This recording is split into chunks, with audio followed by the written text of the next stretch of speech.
Where did the money go? That's the real question when it comes to our city of Toronto, maybe even the world. But I would like to tie this with our real estate situation.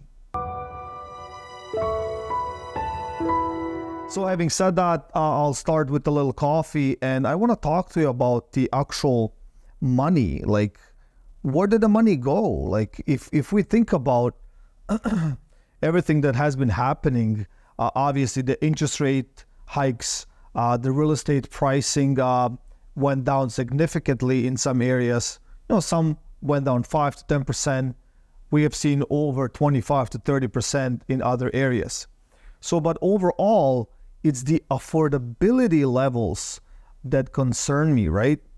And on top of that, all these subscription-based models that a lot of people are caught on top of that. So if you think about that, like, I'm sure every household has X amount of dollars tied up to a subscription that they don't even use. Think about that for a second. How many streaming services and how many movies are you watching per day, week, a month? So you can shave a bunch of money there. Like I've been saying this in my earlier videos on this channel, but it is the truth. Like I've looked into it.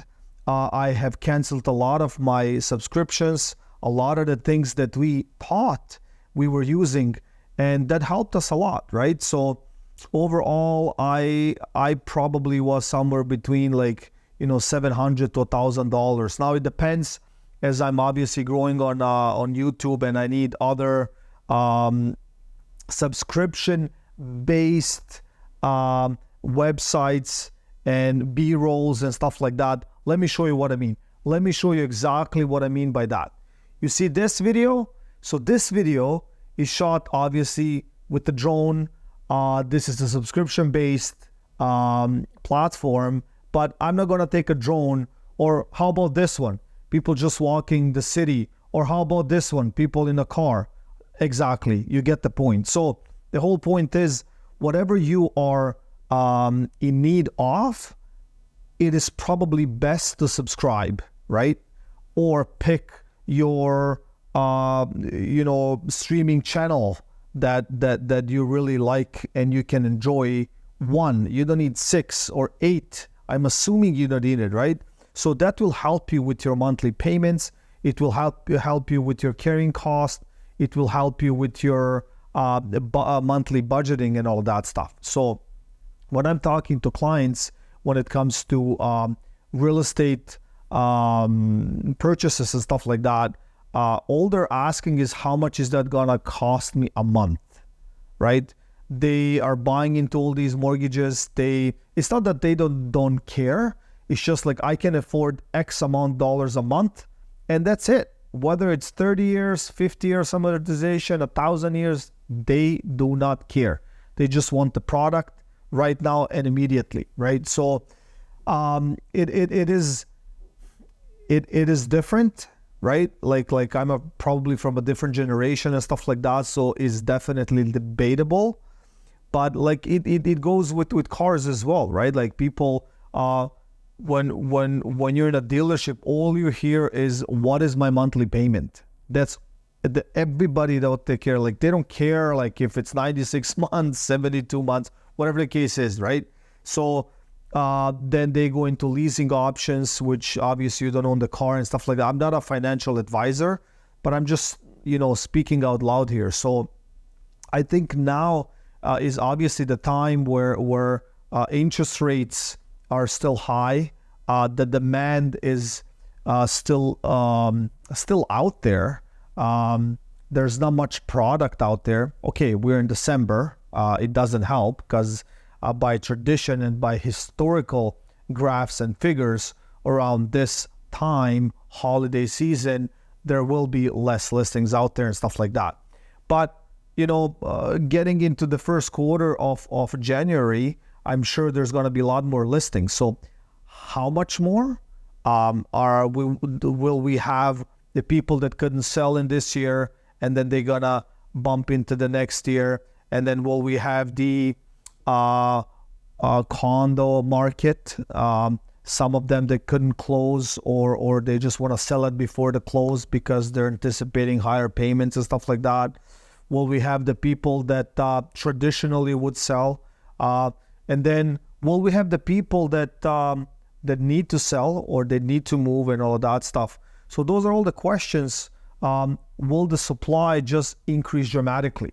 So in this case, if that happens, so money, like monthly income for most remained the same, or it went down. So in this case, the supply will increase. The subscriptions keep growing for most of us on monthly basis. Everything you buy is subscription based nowadays anyways.